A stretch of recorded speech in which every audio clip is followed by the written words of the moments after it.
توثيق سياسة الاستخدام العادل، طبعا محمل 9 جيجا بايت على زين، اكتمال الحجم اللي هو الحجم الحالي من أول ما اتصلت بالإنترنت إلى الآن 9 جيجا بايت تقريبا. من الساعة 5 أصلا قاعد تحمل داونلود مانجر.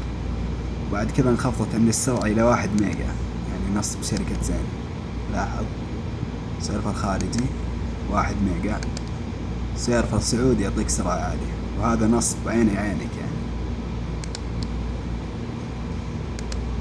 فضيحة شركة زين. بص 1 ميجا،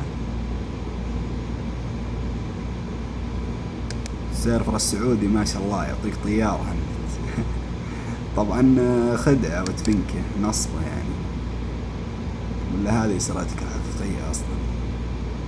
إثبات الزين الاستخدام العادل، طبعا تحمل تقريبا 3 جيجا بايت، بعدين تنخفض السرعة إلى 4 ميجا تقريبا. بعد 4 ميجا اللي هو 3 جيجا تحمل تقريبا 2 جيجا و1 جيجا، تفصل تكون عندك 1 ميجا. طبعا أنا من الساعة 5 كانت السرعة عندي عالية على السيرفر السعودي. السيرفر الخارجي يمكن 4 ميجا، وقاعد أحمل على الإنترنت داونلود مانجر، وصل تحميلي 9 ميجا. يعني تخيل كم ساعة الحين، الساعة 3:37، يعني احسب تقريبا 12 ساعة لو أحسب يعني بالضبط، وأنا قاعد أحمل على الإنترنت سريع تقريبا. بس السيرفر الخارجي 1 ميجا، هذا المشكلة. والرفع كذلك يعني خدع. تلاحظ يعني أحيانا نتك يكون سريع، تدخل البلاي ستيشن ما تمسك هوست أو تمسك هوست، بس الإنترنت يكون لاج أو شيء، أو تحمل يكون النت معك بطيء، ومع إنك تسوي سبيد تست على السيرفر السعودي يعطيك سرعة عالية.